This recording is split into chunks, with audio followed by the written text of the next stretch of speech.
Pattern has developed, Speaker, where the Premier and his cabinet ministers cannot seem to keep their stories straight. Premier McGuinty couldn't even get through announcing the Samsung deal before admitting there won't be 16,000 jobs, and then he gave away the store to get 1,400 full-time jobs. Later, Minister Duguid said that there might be as many as 4,400 full-time jobs. Did the Energy Minister make a rookie mistake? Or was he just making things up, or was he admitting that the McGuinty Liberal sweetheart Samsung deal subsidized 3,000 jobs in Korea? The Minister of Energy and Infrastructure.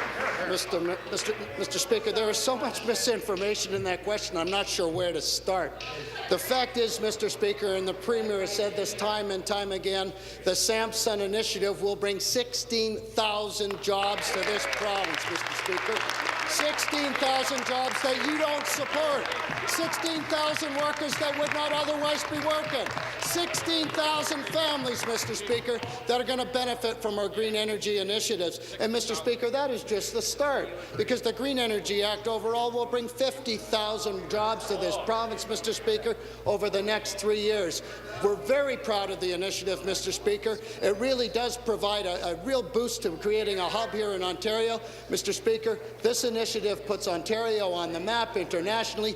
Ontario is now the place of destination when it comes to green energy development in the world. Supplementary. The minister is right. I can't keep track of his numbers because they change every day, and job numbers never come true. Even though unemployment is lower in South Korea than Ontario, Dalton McGuinty is sending jobs to a country that the OECD ranks as one of the world's most industrious. And he's making Ontario families and businesses pay for the honour of growing Korea's economy. Each time McGuinty slaps a new tax on energy bills, he raises business costs and drives jobs out of Ontario. 200,000 good-paying manufacturing jobs. Because he only has aspirational plans, Dalton McGuinty ended up subsidizing foreign companies like Samsung and Ubisoft to bring jobs to Ontario. When will the McGuinty Liberals stop treating energy as a social policy and start making energy an economic policy so they can create jobs instead of buying them? Mr. Speaker, I've just been informed that that famous website of the Leader of the Opposition says that you would cancel that Samsung initiative. You would give away those 16,000 jobs, Mr. Speaker. You talk about being committed to jobs, and yet when you see jobs being created here, you want to distinguish whether they're construction jobs or not.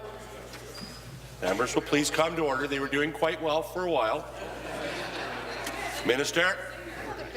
Mr. Speaker, we're building the economy of the future. We're building the next generation of jobs in this province. Mr. Speaker, we're not going back to the energy policies that they want us to go back to, and that's the energy policies that involve reliance on coal, Mr. Speaker. We're well past there.